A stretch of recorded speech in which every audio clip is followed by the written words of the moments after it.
project. This will be episode 7. I'm going to really focus in on getting the bodywork prepared. In the sense I need to flat the primer down. I've got a bit of filling to finish off, and also a bit of spot priming to do as well before getting a final coat of high build primer on, and then top coating it. And really the project now is starting to move at a fair pace, and it shouldn't be too long before I'm ready to start fitting up again.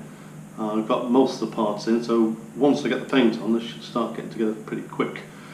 So that really brings me on to think about a new project following once this is complete, mainly for the spring by the way on this one. And I've come across a company, I think it's ACF Motorsport in Lincolnshire, that do a glass fibre body, mini glass fibre body. It's a wide arch body as well. So I'm going to look at that at the moment, see what I can do with it. Other things that are coming up related to a new project are, I think this month we've got the Autosport show. Good place to get a bit of inspiration. That's on the 10th to the 13th. I'll probably go on Saturday. Good show if you've not been before. Lots of things, all things connected with modified cars. Quite a few minis usually as well. Different guises. So yeah, that's a good show, so I'll be going to that. So yeah, I'm ready to crack on, so I'm just going to get changed, crack on with the bodywork. Okay, this is the time we'll talk about getting the bodywork ready for paint. As you can see, I've already got a 2-pack epoxy primer on here, and I've got this high build 2-pack primer. This is the first coat, which I've just been using to flat. Now this area here, I put a repair panel in here, just about 2 or 3 inches, just to replace some rust damage in this lower quarter. And what I've done, I left a small gap between the new panel and the old panel and stitched it as a butt weld. And a couple of things really, I should have probably used a slightly wider gap, probably about 2mm instead of 1mm, and I probably used a bit too much heat too quickly. I should have let the panel cool, and consequently the combination of heat and the small gap left a small amount of distortion in this panel. So as you can see, I've used some plastic body filler, polyester filler, to level this panel again. Probably the maximum depth here is probably only about 2mm. So in terms of preparing this panel, trying to get it as flat as I possibly can, what I'm using is a rubbing block. It's Velcro backed. I'm using some 240 grit paper here. Some people use finer, but for this sort of production phase, I think this is a good sort of compromise. So I'm just going to block this down. This bit of stopper I've put in.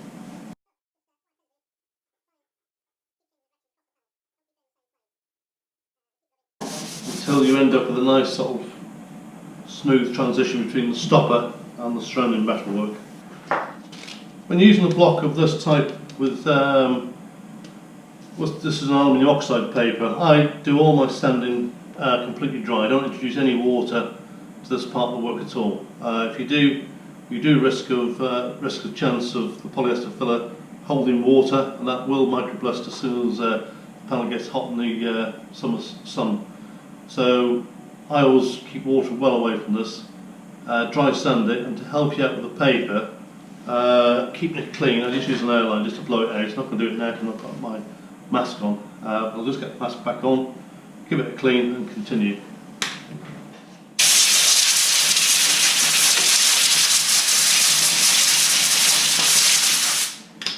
So I'm ready now just to put a guide coat on. I'm just using a matte black paint here, just aerosol.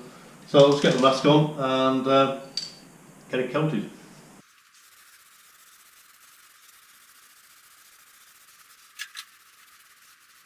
Okay, the matte black guide coat is now fully dried. It's only taken a few minutes to go off. I have got the garage heated today.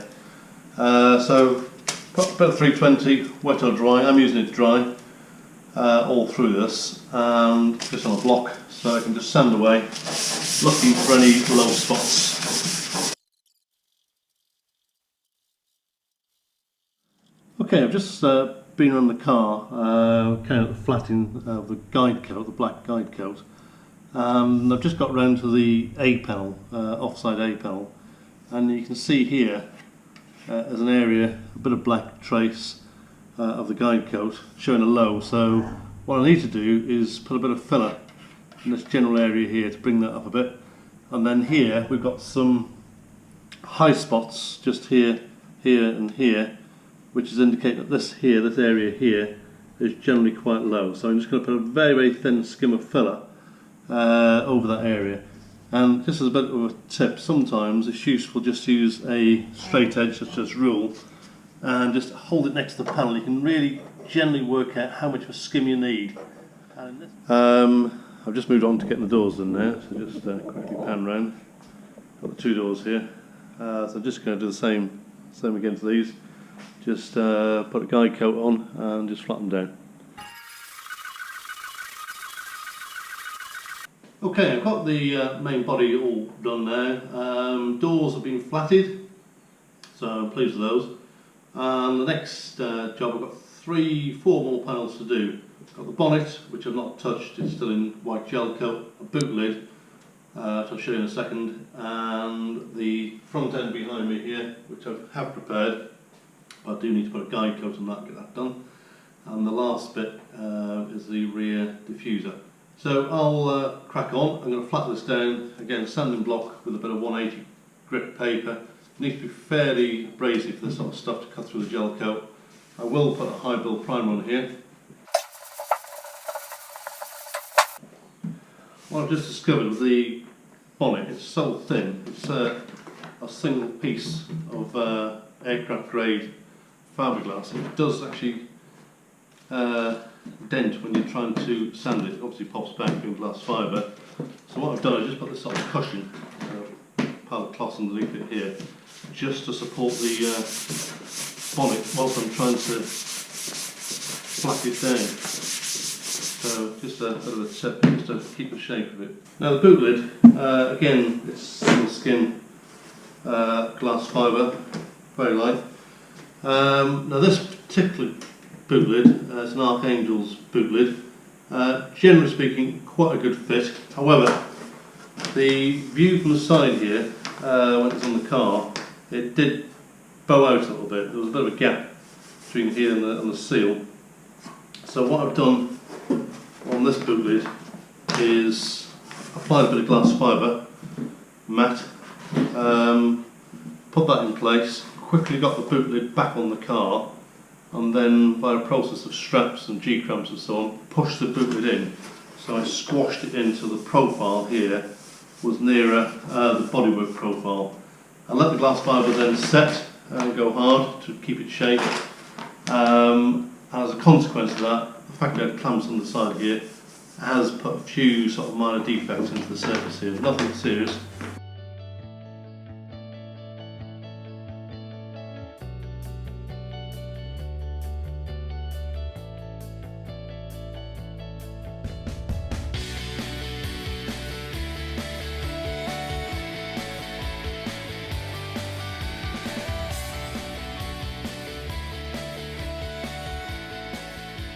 Okay, I think most of the flattening down is now done. I've just finished the bonnet, the front end and the boot lid, which I'll just show you in a second.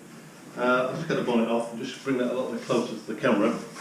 As you've seen earlier, I've painted this in a matte black. I then block sanded the whole thing down, looking for any low spots, and as it turns out, this panel is actually a much better panel than I first thought actually. Any minor imperfections you can sand out in the gel coat, and I've ended up with a very nice flat finish. And the boot lid, a similar story really. I could feel some minor imperfections where I made a modification to the side here in terms of clamping it.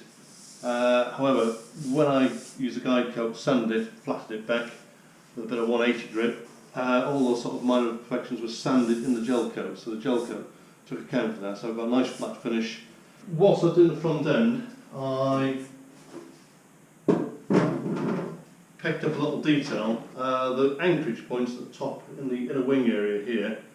I'm going to add some little reinforcements there. I think if I just leave them, the holes I've got will wear very quickly. So this is the area I just wanted to show you. This is the anchorage points which fit one of the anchorage points which fit the front end onto the inner wing area. And at the moment I've just got some elongated holes which an Allen bolt just passes straight through and secures into a rivet nut on the inner wing area. I can see that hole over time becoming quite worn. The paint will scratch off very quickly and so on. So what I'm going to do is fit these little elongated washers to allow a bit of adjustment fore and aft and a little bit side to side.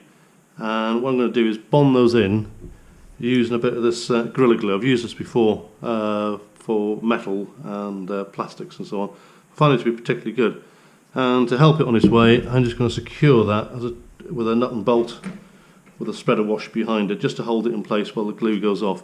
But hopefully that'll be a bit more of a long-lasting fixing point. And then the edges here, I'll just mask off the metal and then just backfill, put a bit of filler in here just to tie that area up a little bit. So that's the bodywork prepped really, ready for its final primer coat. I've got the panels behind me here, bootleg bonnets, I've got the rear diffuser down below and the two doors just behind me here. One little tip I've found through experience in the past is once you've finished getting your panels ready, do keep them out the way on a shelf, or as you can see I've hung them up here. Done the same with the front end. It's so easy to get these sort of things damaged, either dropping tools on them or tripping over them or whatever. So they're good. So I was planning this episode to get paint on these, but sadly it's taking me a bit more time than expected, as always. So hopefully episode 8 will be getting primer and possibly top coat on as well. So the car will look very, very different when that day comes. So it's all done for now, so I will see you on the next. Let's go.